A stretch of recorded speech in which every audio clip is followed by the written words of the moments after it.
Tuesday, December 17th, 2024, and welcome back to Goodfellows, a Hoover Institution broadcast examining social, economic, political, and geopolitical concerns. I'm Bill Whalen. I'm a Hoover Distinguished Policy Fellow. I'll be your moderator for the course of the next hour or so. Looking forward to a spirited conversation featuring the three stars of our show, the Goodfellows, as we call them. And who are the Goodfellows? They are the eminent historian, Sir Niall Ferguson, the economist, John Cochrane, and former presidential national security advisor, Lieutenant General H.R. McMaster. Neil, John, and H.R. are all Hoover Senior Fellows.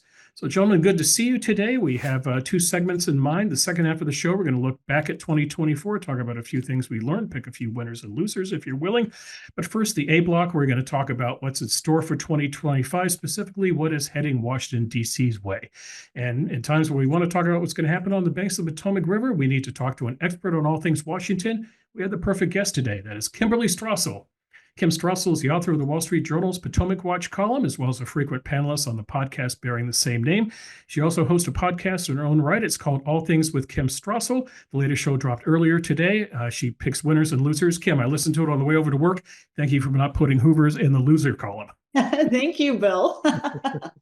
So on with the show, Kim. I see a disturbing pattern in the American presidency. If you go back to the last six presidents, going back to Bush 41, moving forward, here's the problem.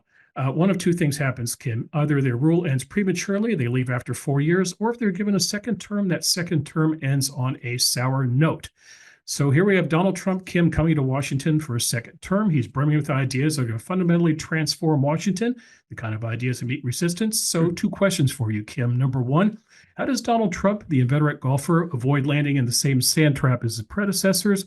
And question two, Kim, as you're a columnist, that also makes you something of a grader of all things Washington. So what does President-elect Trump have to do, Kim, to get a passing grade from Professor Strassel?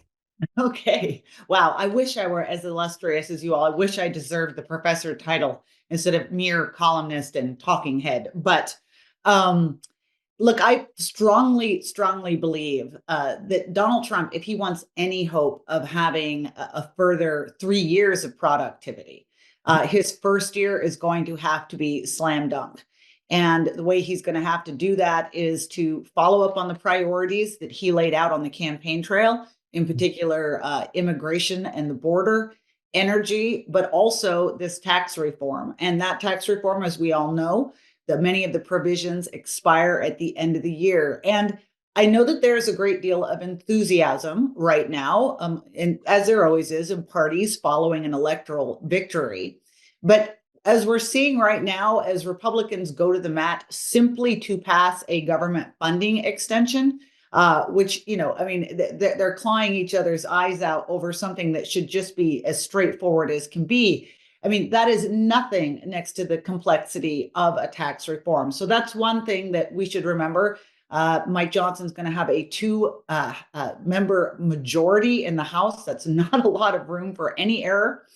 But the second thing that worries me, just briefly, is I think that we're seeing a bit of a movement in the Republican Party more toward populist economic policies. Whatever you think of those were not necessarily the staple of Donald Trump's first term. And I think if they're going to go down that road, they might face the prospect of not having a replication of the economic success that he did in his first term. And I think those are the stakes of his first year. And when we get a year from now, we will see if they have passed something. And more importantly, we will see what it looks like. A grade A from Professor Strassel would be a pro-growth Republican tax package that really did help the economy. Kim, I have a question. I was in an argument with Larry Summers last week in which he said, well, in the second term, the ratio of hubris to competence is always very high. And my response was, this is not a regular second term. They just had 4 years to figure out what they didn't get right in the first term. This has only happened once before. Doesn't it make a big difference that this is a non-consecutive second term? And isn't it going to be, in that sense, fundamentally different from the precedents that Bill began his question with? I think it's two sides of a coin. On one hand, I think you're absolutely right. What those 4 years did was allow them to work out what they did wrong. And I think it's so important that one of the top priorities everyone's mentioning right now is this venture by Elon Musk and Vivek Ramaswamy and DOGE, because one of the big lessons they took away from the first 4 years is that if you have an entire federal bureaucracy that is arrayed against you in your policies, you're going to have a very hard time getting anything done. So I do hope that they continue to make that a priority. It's going to be really essential if they want to get some of this sweeping agenda accomplished. On the other hand, and I think this gets to my point, is that over those 4 years, you also had a lot of Republicans that I think took the wrong message from Donald Trump's victory. And like I said, doubled down on some ideas that I don't necessarily think are great for governance or successful presidencies. And those ideas are now floating around and are next door to Donald Trump, for instance, many of them coming from his vice presidential candidate. And you're hearing Donald Trump say a lot of things this time around from a policy perspective that he didn't say the last time around. I don't necessarily think that those are improvements on first term. I think that they are chasing the political fortunes rather than good policy. Can I ask to what extent you see the chance for fundamental, even more deeper fundamental changes? Trump is reportedly transformed, especially by the assassination attempt. He's got a competent team going in. I see a chance for really fundamental changes. The Dodgers, if they can get through the thicket that regulation actually is. It's not as easy as just burn half of the rule book, and there's a whole lot of stuff standing in your way, but it seems very exciting. Are they going to take the lawfare and simply do unto others as was done unto them? Or are they going to take this as a chance to sheathe that sword and put that thing away, fundamentally repair? Are they going to do, extend this tax cut, that tax cut, or instead do a really fundamental growth-oriented reform? Are they going to deport a bunch of people or fix the immigration system in a durable way? They've got this wonderful opportunity, the vibe shift, as Neil's brilliant column put it out, for big fundamental changes, and the temptation to some unforced errors like create trade wars that you don't need to do. Do you see the chance of this happening, or is this just going to be a little more Washington picking back and forth as usual? Well, let's give them credit for some really big ideas, right? And I'd like to highlight two. One of them is DOGE. How long has it been since we've had a serious discussion about fundamentally rethinking Washington and the way it works and the bureaucracy and the operations of the federal government? I would guess maybe the Grace Commission. I mean, that's some time in coming. So I think that's a big idea. Also, Donald Trump's vision for energy production in this country, I think you cannot underestimate how important that is, because as we were beginning to see at the end of his last term, the implications not just for the U.S. economy, but from the national security perspective. Imagine a U.S. that is a major swing producer in the world, not beholden in any way to other influences, able to break some of Putin's hold over Europe, for instance. Those are really big things. I'd like to hope that there's an appetite to do some even bigger ones. I think the question is whether or not there's the time and space to do it. I mean, right there, those three things that you've talked about, and you also add immigration in there, and what a huge challenge it would be to put a durable reform, as you say, John, in. Those are right there. If you got some of those done, that would be more accomplished in a presidency than in a long time. We obviously have some much bigger problems that I'd like to see them addressed, because we have this opening and this vibe, as Niall said.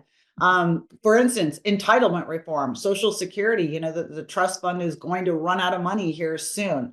But the other piece of this I'd just like to mention is you can have all the great ideas in the world that you want in the White House, and all the ambition and all the mettle to go out there and do it.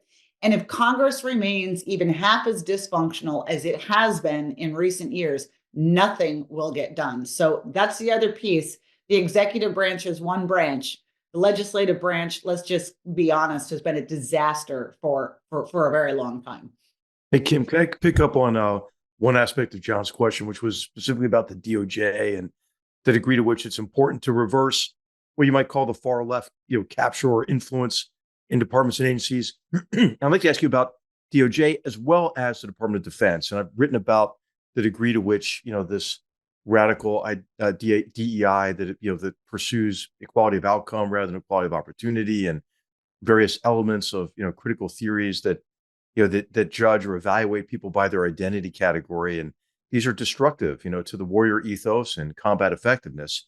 But what I'm concerned about in DOJ and the Department of Defense in particular, they're in need of real reform and reversal of some of these initiatives and propensities.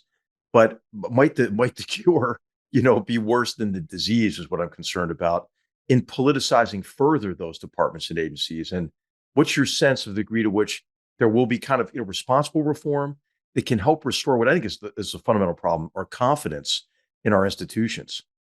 Yeah, from your lips to Trump's ears. I mean, I can't think of a better way to put it. And it does concern me. We've had a lot of people that have been nominated for some of these positions, and I hear the word kind of retribution out of there, or elements of that, as much as I do rule of law. And all we should be hearing is the words rule of law. And in a perfect world, and I keep saying this to everyone, we want a DOJ that you rarely hear from unless they are out there talking about super bad guys that they took down, the terrorists, the drug rings, et cetera, and so on.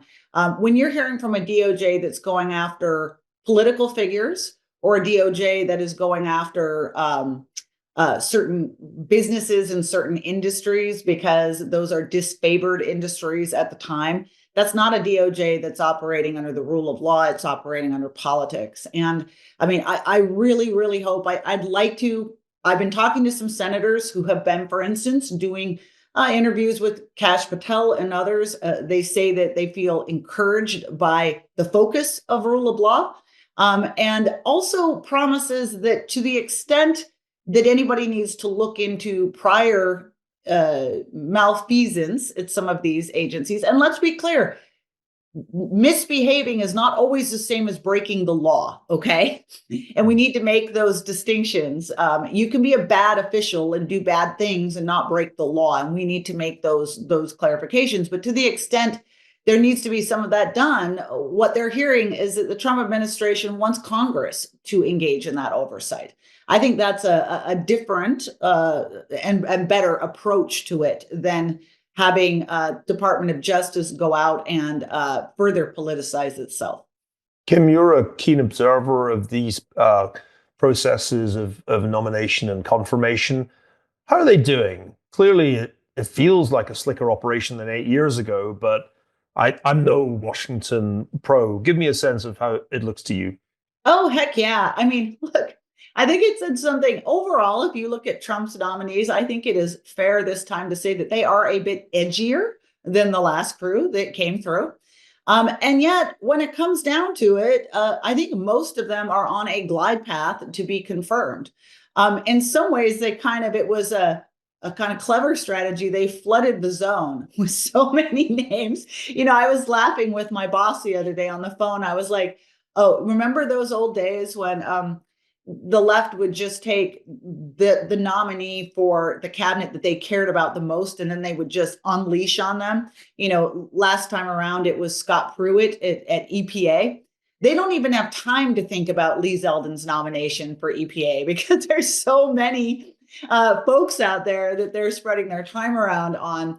So, I mean, I think even the ones that kind of had a rocky entrance, a Pete Hegseth, for instance, they are rebuilding some trust. I still think the nominations that are going to have the hardest time, and that doesn't surprise me because of the names and their histories, are Tulsi Gabbard and RFK Jr.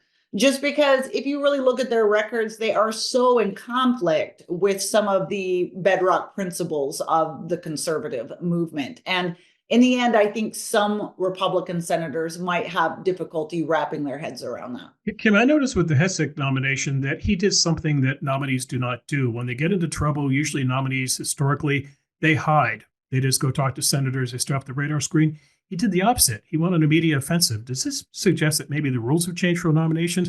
I'm also curious, Kim, as to your thoughts on how congressional Republicans feel about Trump.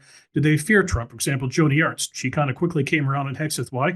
She's up for re-election in 2026. Yeah, I mean, definitely electoral politics are going to play into this. I mean, some of those Republican senators who you might expect to be a little bit more opposed to some of these nominees are going to think twice. I mean, Joni Ernst, there's that. Tillis in North Carolina, some of these guys are up for re-election. Interestingly, Susan Collins, she lives in a state that is actually blue enough that it might even help her to vote against a couple of these nominees. So I think that's a little bit of a different scenario just for her. I do think I think the rules for nominees are a little different for Trump's nominees, in that if the Trump team has learned anything, is that you get nowhere by turning around and letting them beat on you. They obviously love a fight and throwing back a punch. I also think it's that particular one that you mentioned is a little, maybe even a little bit more unique to Pete Hegseth. If you've ever met him, he's a very outgoing, kind of open person. And I think it's in his nature to want to kind of get this out there and clear his name. But Kim, can I ask you, as a Washington insider, sorry, you are one, you're our favorite spy. Thank you. Once you can be nominated, you can become head of an agency. But if you're a little bit wacko and I dare not use the word deep state, but you know what I mean? If everybody in there is dead set against you, they know the rules and regulations. Can you have any effect at all, or will they simply turn you off, wait it out 4 years? I've heard some stories of how they can sandbag the chief. Just don't tell you about ethics rule 307-B42, and next thing you know, you're in deep trouble. Yeah, I'm about to write a column that is going to be pro tips for incoming Trump nominees. Great. And my first pro tip is going to be chain yourself to the lawyer, because they wait for you to do that, right? An ethics violation, something, and then they go to the press and they rely on the press to turn it into to make a mountain out of any molehill. And they're just going to have to be on their guard for that. One of the biggest things, and not to go too big into the weeds, but it's why the DOGE effort is so important, is what we have seen. I mean, obviously, you look at those voting numbers for Republicans and Democrats in Washington, D.C., it gives you a pretty good sense of what direction the entire bureaucracy leans. 96% for Joe Biden. And a lot of those people live there and in the surrounding communities. We know that this is a left-leaning bureaucracy. But what they have figured out how to do is kind of move themselves around the civil employee rules that we have, the civil service rules, which is supposed to guard against people who were political activists or prior political appointees from being in very senior positions in government. And there's these clever ways that they go about do that. It's called burrowing in. And those are the people everybody needs to be on the lookout for and aware of, because they wield enormous power. If you think about the average size of any one of these agencies, you're talking about tens of thousands of people. The person at the top has to delegate.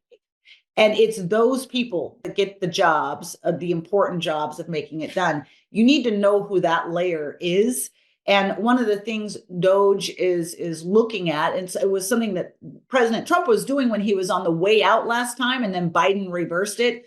But it's a provision that would allow you to remove or move people in those positions, given by categorizing them as something else, as someone with very senior decision-making ability. It's not clear if that will withstand legal scrutiny.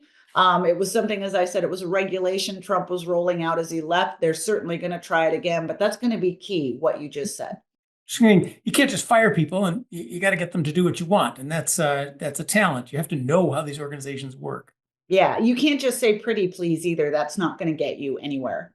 Yeah. Yep. Kim, one of the things I noticed as we were working on President Trump's national security strategy was that there were a lot of people within the departments and agencies who knew that these policies had to change 180 degrees. The approach to China, the approach to the Middle East and Iran in particular, and the more senior people were the biggest impediments. So I'm wondering if you think there's an option for like early retirement, kind of like what Brian Chesky and other CEOs have done, to say, hey, here's a package for you. This might be the time for you to leave. And in particular, I'll tell you, I never anticipated that this would be the case. But the most difficult department for me to work with, oftentimes, or really, to collaborate with, to give the president options, or to assist with the implementation of the president's very clear decisions, was the Department of Defense. So I think that I think there is certainly room to move some people on. But again, I hope that the cure is not worse than the disease and politicizes these departments and agencies even further. I mean, I think the way it's done is going to be really important. Well, I mean, you're even better to talk about this than I am because you had to live through it. So you know about that kind of resistance that you can face. Like I said, I've just been exceptionally encouraged by some of the more granular ideas I've heard coming out of DOGE. And some of them are very technical. And I mean, the ones that catch everyone's attention are when Vivek says, let's just fire everybody's whose name starts with an S. Or, who didn't show up for work yesterday. If you're teleworking and you don't show up, you're gone. There are some problems inherent in that. But there is like some really smart people that are really digging in right now to ways in which you can unblock that bureaucracy and shift things around and better ensure that you have a shot at getting your agenda in place. Kim, just quickly then, I think there are a lot of efficiencies too. I mean, all these government leased buildings, who's in those buildings? Why do they need to be there? How many of them are contractors, right? So now with the AI related technologies, large language models, I mean, I think we're overstructured in the areas of intelligence and analysts, for example, and many of them are, they're from big Beltway bandit firms, So I think there are some of these techniques you can use, like who the hell's in these leased buildings that can maybe simplify it a bit. We don't want to just do bad things efficiently. We want to reorient what the government does. That's kind of, I wrote something about that not long ago, which is, you need to care. It's not about the head count, right? It's about going through government and making, like, the reason these people exist is because they have a lot of bad missions they've been given. So get rid of the bad missions and then they don't need to exist anymore. The example I always gave is I remember I had a very well-meaning congressman who called me after the IRS targeting scandal. And he said, what kind of rules can we set up to make sure that the IRS employees can't do this again? And I said, I think that's a very well-meaning thought process. But if you really want to make sure that there aren't 60,000 IRS agents that all have discretion to look at people's tax returns, come up with a flat tax. And then you have no reason for them to be there anymore. And that's your way of guarding against. So get rid of the mission and you can get rid of a lot of these people. And I hope that's what another good idea I'm hearing. And I hope they did it a little bit in the first Trump term is not only do we need to shut down or sell off some of these buildings in Washington, some of which, by the way, are only 20% used at the moment. That is a true figure. But if you're going to open an office, make it be out in the heartland, put it in the West Coast, put it somewhere, next to the people, for instance, that the Interior Department is actually regulating rather than the middle of DC. That it's actually like in the interior, maybe. Yes, in the interior. I think you guys there's lots of really good people in these agencies who are hamstrung by rule after rule after rule. Many of them ethics rules and disclosure rules and all this other stuff. They kind of know what they want to do. They kind of know how to do it better, but you dare not even move. I think a great example came up last week. Boeing can't deliver for $3 billion a rehabbed 747 for Trump. It's taken them 12 years, $3 billion, can't do it. The same company that churned out 12,500 B-17s in 4 years back in 1944. Why is that? Well, among other things, everybody who works on this has to have a top security clearance. Well, how many guys who know how to wire up a bolt into an airplane have a top security? But there's a reason for the top security clearance. It's cleaning up rules takes a lot of time and effort. The thing that should inspire everyone is, if you want to know why Elon Musk got so excited about this idea, I don't know, have any of you read Walter Isaacson's biography of him? Guilty. Yeah. And there's some great anecdotes of his like he's losing his mind during his SpaceX stuff. Like, why are we paying for a $12,000 hinge for this piece on the rocket when I can go buy it at Home Depot for $3? And you need someone who's asking why. Why do we do it this way? Why must we do it this way? I think he's kind of a perfectly positioned person for that job. Kim, we have just a couple minutes left of this segment, so let's turn our attention to Joe Biden. Last I saw, he's still the president of the United States. Question, the Hunter Biden pardon, what kind of pall did that put over Washington? And how do you think Trump is going to handle the pardon issue? He could come into office and hand out pardons to all J6 people. Is he going to hold back on pardons? What do you think is going to happen next? The thing that was remarkable about that pardon, it wasn't just that it was so stinky. Obviously, he'd said he wasn't going to do it, and then he did. It's his own family member. I mean, the nepotism is extraordinary there, but also the sweeping nature of that thing. All infractions, anything he might have possibly done for 10 whole years.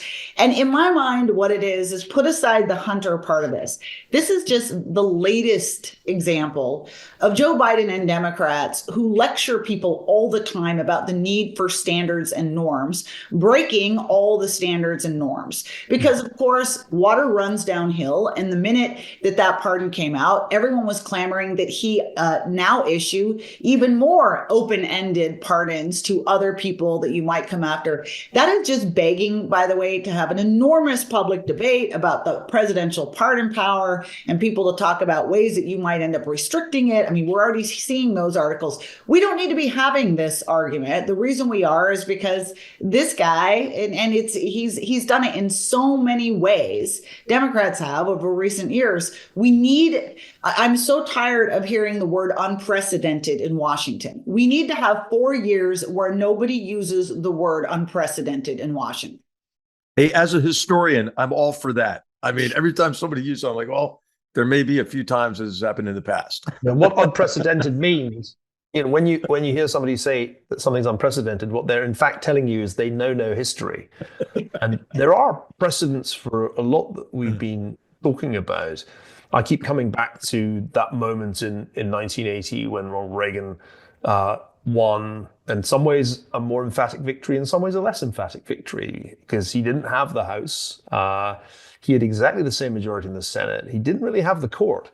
In some ways, Trump enters Washington in a somewhat stronger position institutionally than Ronald Reagan. He's regarded with the same disdain by the liberal elites that Ronald Reagan was regarded with. There are all kinds of foreign policy problems, some of which are going to, I think, fall into Trump's lap, just the way the Iran hostage crisis fell into his lap. Others of which are going to be intractable in the way that some of the problems Reagan had to grapple with were. So there are precedents for much of this, but I don't think I can think of a precedent for the Musk-Trump partnership. Kim, is this not something novel? And what does it mean? Because if you ask me, who's the second most important person in Washington after January the 20th? It's not the Secretary of State, it's not the Treasury Secretary, it's Elon Musk. I think you're right. I mean, the idea of the most powerful political figure in the world, which Donald Trump, if he's not already, he will be as soon as he takes oath of office, pairing up with the wealthiest and kind of most big thinking entrepreneur in the world, it's kind of mind-blowing considering what could come out of that. I do think that's unprecedented. And my other unprecedenteds were more things like, it was unprecedented to have an FBI raid a president's house. It was unprecedented to have a special counsel bring felony convictions against an ex-president. Those are the unprecedenteds that I hope we don't hear any more of in Washington. There is a precedent. Coolidge's Treasury Secretary, Mellon, was the Elon Musk of his age, and they got together and cut the crap out of federal spending and taxes, lowered taxes from 70% to 25%. So there's always a precedent, Neil. Nicely done. Nicely done, John. Nicely done. You get your historian's badge. Okay, Kim, unfortunately, we have to bounce. There's a lot more I'd love to talk to you about, but I have a suggestion for you in 2025. I see 3 gentlemen who would be excellent guests for your podcast. Oh my gosh, I see 4, in fact. It'll be wonderful. I want all of your commitments to promise to come do my podcast soon. Anytime. Okay, fellas, you're on the Thanks so much. Russell, Thank you guys. On with the B block, gentlemen. Adios, arrivederci, and goodbye to 2024. Let me begin with a question to the three of you. For the second time now, Donald Trump has been named Time Magazine's Person of the Year. Your choice for the individual of the year, it could be somebody very obvious in the news or somebody who flew under the radar screen. Sir Neil, you want to start? Javier Milei, the president of Argentina, has done what DOGE can only talk about doing, because he took on pretty much the toughest assignment in the world, which is clean up government in Argentina, bring inflation under control in Argentina, stabilize public finances in Argentina. I mean, it's mission impossible. And the man has achieved extraordinary things. And he didn't even have majorities in the Argentine parliament. So he's my man of the year. He's showing that libertarian policies are, in fact, doable. And you can reduce the deficit and be popular. This is amazing stuff, and it should inspire all of us who believe in free markets and, above all, freedom. Libertad carajo. Go Milei. Let's turn to John Cochrane, who probably is now crossing Milei off his list of who is man Well, of the year. I just feel robbed. The libertarian economist whose dogs are named von Hayek and Mises, and Neil stole it from me. I think the obvious person of the year isn't a person at all. It's the artificial person. AI is still growing by leaps and bounds, and we're only going to begin to see what that leads to. Okay, HR. Well, as a former national security advisor, I'm going to do a shout out to the appointed national security advisor, Mike Waltz, and I think he's just a great guy. He's not been really covered very much in the media, but he served his country extremely well in the Army, and then was very, I think, active and a really strong voice in the House of Representatives. A lot of people don't know the work that he did in the House on countering Chinese influence in the Western Hemisphere in particular. So he comes in with a broad range of knowledge, I think, an understanding of his role. And so I wish him the best. So if one of the criteria is somebody who you want to be the person of the year and want to get behind, it's Mike Waltz. My choice, honoring John Cochrane, is not an individual but an entity, and I go with the state of Israel, which in Michael Corleone fashion seemed to settle all scores with enemies this year. Yeah, I was going to go with Bibi Netanyahu, one of the biggest turnarounds. I think we were forecasting bad things for him a year ago. And boy, him and his state of Israel have really. Okay, guys, the flip side of the coin, I don't want to call this person or individual the loser of the year, but just somebody who had a really, really wretched 2024. Sir Neil?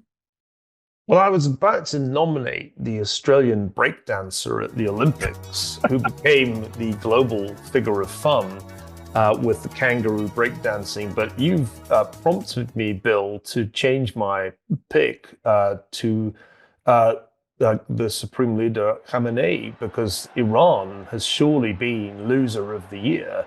If Bibi Netanyahu has turned it around spectacularly, the principal loser of that turnaround is surely the Islamic Republic of Iran, which turned out to have very little air offensive capability. 2 major strikes in Israel, neither of them really landed a punch. And then it revealed itself to have very little in the way of air defenses when it came under attack from Israel. And now the regime is really on the ropes in a way that very few people predicted a year ago. So I'll go with loser of the year, the Iranian Supreme Leader. HR? I'll stay in the same category as axis of aggressors, and I'll say Vladimir Putin, because there still is this narrative among much of the West that he's some kind of a strong man. I see him as both a bully and a coward at the same time. People characterize him as a great strategist. I mean, look at the folly that he's engaged in, not only in Europe with the assault on Ukraine, but also in Syria, where he's the big loser. President Trump used to say, "Hey, do you like calling terrorists losers?" He would ask me, I'm like, "Yeah, I like calling them losers." I think he should realize that Vladimir Putin is a loser. 600,000 casualties in Ukraine, withdrawing and bombing their equipment on their way out as they run out of Syria. He's sitting on a pile of cash that he can't convert or use in any payment systems. He tried to sell bonds and failed, spending 47% of his GDP on defense, and stagflation is setting in. And hey, he's a loser. And I hope that President Trump realizes that and recognizes that he's in a position of strength relative to Putin, and should bolster the Ukrainians and deal with Putin from this position of strength. John? having trouble personifying it. This is really a remarkable moment. We've seen the vibe shift. Well, we're past peak woke, and it's on the way down. It's fighting hard, but it's on the way down.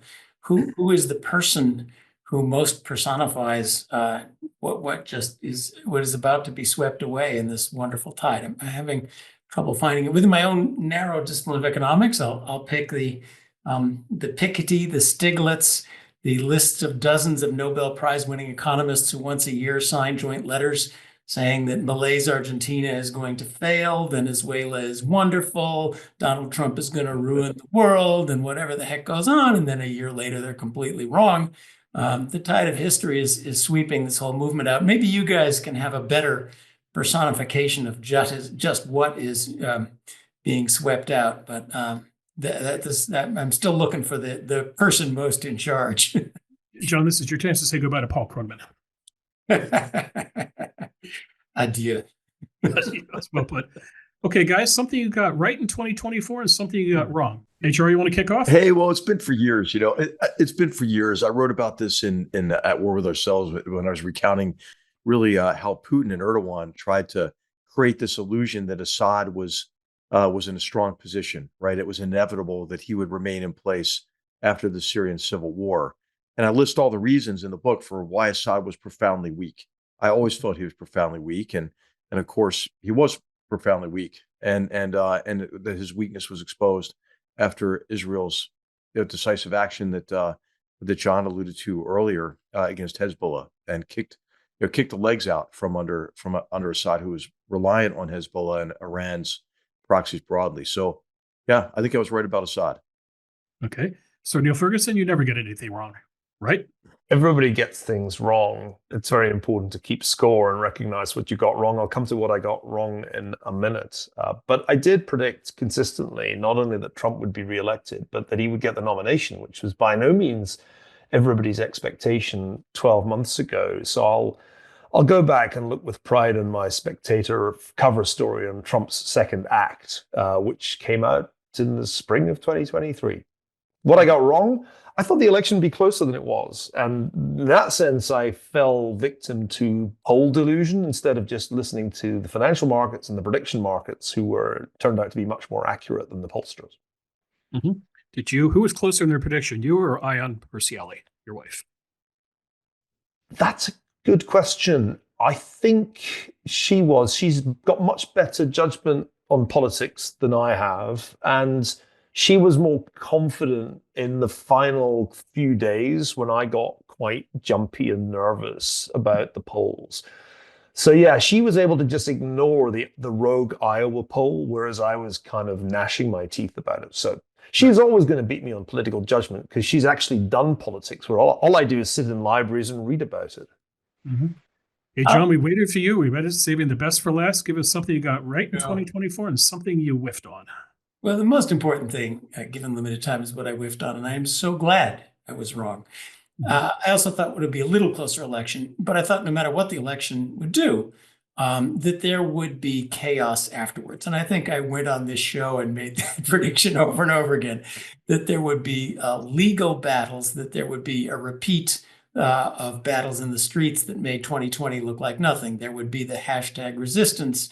There would be heaven knows what on the inauguration. There would be, lawfare like crazy. There would be an attempt to not certify Trump's election in the House. Well, we'll see, but that's not going to happen. That the Democrats and the whole left, the woke religion would just fold over and give up, I think is just remarkable. So that we're not having civil disorder about this is good enough news. But that everybody seems to accept Trump is the legitimate president, and now we got to run to him and get our little policy wins in. This is just remarkable good news that I was wrong about. Thank goodness. I'm with both you and Neil and John. John, with both you and Neil on this. I was also surprised by the breadth of the victory for Trump, and also surprised, John, that just all the resistance has just really calmed down so far. Winning the popular vote can do magical things, I guess. Okay, guys, channeling your inner HR McMaster, give me a reason for optimism in 2025 in HR, since this is your name, your rules, your game. You go first. Reason for optimism. Well, okay. I think that contrary to expectations, Donald Trump will be a tremendous source of stability in the world in the coming year. Whoa. And the reason is when you look around to other leaders across the free world, these countries are in a period of political turbulence. And a lot of Trump's agenda, I mean, is the agenda for Europe and Japan and other parts of the free world. I mean, energy security, supply chain resilience, invigorating the industrial base, for example, countering Chinese economic aggression. The list goes on. So I think there's a tremendous opportunity for the Trump administration to put forward a very powerful international agenda that will be quite contrary to the expectations. And in fact, alliances could be stronger, and there could be a great deal more international cooperation on these issues. John, an optimistic note for 2025. I'll again plug Neil's Vibe Shift essay, which I thought was just wonderful. This is a wonderful moment. There's a worldwide vibe shift. Yes, there's a libertarian president of Argentina. There's Giorgia Meloni in Italy. There's soon the man of the year next year is going to be Pierre Poilievre, who's going to take over in Canada. Looks like the Tories are going to wake up in Britain and throw the Labour out and maybe rediscover their inner Margaret Thatcher. The Europeans have figured out that they've regulated themselves to death. Their economic policies are awful, and that they need a DOGE, and their immigration policies need fixing. Climate catastrophism is giving its way to pro-growth policies around the world, and politicians who embody, there's some populism in there. There's some, potential tariffs and stuff, but compared to the size of the vibe shift, and our enemies are folding before our eyes. Just the threat of a little Donald Trump coming in, and they seem to fall apart. Look what's happened in Syria. There's opportunities, there's dangers, but it's just a wonderful inflection point, and great opportunities with dangers for wonderful things to happen, and kind of the nightmare of the last 4 to 8 years or 12 years to be over. John, I want you to share with the panel something we were talking about before we came on the air, and I was lamenting how many countries have political chaos right now, and you were saying that, a little chaos every now and then is not a bad thing. Democracy is supposed to be chaotic. I think we said there was a unified government with a unified policy in Russia in 1950s and in Germany in 1939. That wasn't so great. So, people debating within norms, rules, tradition, the ability to lose elections and come back another day, rule of law and stuff. So, but a little bit of chaos is a wonderful thing, especially right now. There are times when, they say decades happen in a week, and then weeks take decades. We're in a decades happen in a week moment with some wonderful opportunities and chaos along the way. Great. Just to reassure our listeners, John wasn't quoting Lenin there, because that quote is often attributed wrongly to Lenin. It's actually correctly attributed to Friedrich Engels. Yes. So only slightly better, John. Or it's Jefferson, a little revolutionary now and there. It's not a bad thing. But Neil, do you want to build on what John just said and then give us your prediction for 2025? So I worry about the vibe shift being so universally hailed that we all succumb to euphoria and perhaps even hubris. I'm kind of racking my brains thinking, what is it that I'm missing that's going to ruin this? Because it does feel a bit too good to be true. And history tells you to watch out for that thing that you took your eye off. What is the thing that will happen next year that will blindside us, that we will curse ourselves for not seeing? And I'll throw out a reason to be nervous. And that is, when I look at the stock market, it's tremendously elevated on the back of, amongst other things, fiscal profligacy for 4 years. And the new administration is committed, to renewing tax cuts, but also to some kind of fiscal stabilization. And I just keep asking myself, if you combine that with a pretty aggressive policy towards China, 60% tariffs, maybe you have a little bit more pressure on the Taiwan issue. Taiwan is where all the semiconductors come from, that the AI boom depends on. So while everybody's feeling euphoric, being a Glaswegian, I have to sit there worrying about the thing that we're missing. And the thing we could miss is that sentiment in financial markets, John will confirm this, can change dramatically from bullish to bearish without what seems like that big a vibe shift. So I'm going to just put out a warning that you can have a very, very enjoyable post-election vibe shift. I think the minute he's sworn in and leaves Mar-a-Lago for the icy wastes of Washington, D.C., entirely surrounded, as Kim said earlier, by Democrats in the bureaucracy, I think the vibe's going to shift again in a different direction. And some of the realities are going to hit home that perhaps investors won't find quite so delicious when they're being enacted. So just a little word of caution as I brought vibe shift into the global domain, beware the vibe reverse. Let me just emphasize, I want to follow on just quickly. Yeah, an Uber driver was recently asking me about Bitcoin and which stocks he thought. And I remembered my history that in the 1920s, people say, oh, you know, every waiter and busboy is asking for stock tips. And that's when, I forget which financier said, that's when I knew to sell. Neil, almost got you off the hook, Neil. Reason for hope, reason for optimism in 2025. Well, I'm really looking forward to the great dynastic union that will bring the two houses of Trump and Musk together, cementing at least 3 generations of dynastic unity.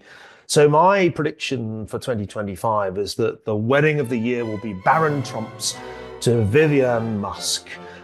Only through marriage can these two great houses be united, and all the predictions that they'll fall out in the afternoon of Inauguration Day be laid to rest. Think Game of Thrones, people. Okay, well put. Gentlemen, good segment. We're going to close this by talking about 2024, which went from the surreal to surreal. And what I'd like to point out to our viewers is that actually we now officially have an actual knight on the show. Sir Niall Ferguson recently invested into knighthood, receiving his honor from King Charles. Neil, I want your thoughts on what were you thinking when this was going on? Besides, obviously, please, I don't want to fall off while I'm kneeling down, but just what goes through a man's mind when he's getting this incredible honor? It's true that one worries quite a lot about tripping or bungling the quite complex choreography of an investiture. Mm-hmm. But I was thinking quite hard about all the people and institutions that I owed for that honor. And I do feel strongly that any kind of recognition one receives, and I dare say HR feels the same way about his military honors. It's really not about you. It's about your role, really, as an intermediary between your parents, your grandparents, the institutions that taught you, and that which you have sought to serve. And I did feel tremendous sense of pride that had happened, and my mother had lived to see it. That meant a huge amount to me, as I said to His Royal Highness. And that was my next question. What did your mother say? Well, the Scots are cautious about any expression of pride. In fact, my mother always comments that she was brought up not to feel pride. And I think that's a kind of salutary West of Scotland sentiment. But yeah, it meant a lot, I think. It meant a lot. And it would have meant a hell of a lot to my grandparents too. So yeah, one sort of connected through the generations. Edmund Burke has this great line in the Reflections on the Revolution in France when he says that the real social contract is between the generations, between the living and the dead and the unborn. I tell you, I've never felt that contract so binding as at Windsor Castle, kneeling before the king. The sense of one's small place in the great scheme of the generations across the centuries was humbling in a very powerful way. You know, John and HR, we're not doing a live show for a while, but should we do an all-kilt show the next time we get together, or just have Sir Neil in his kilt?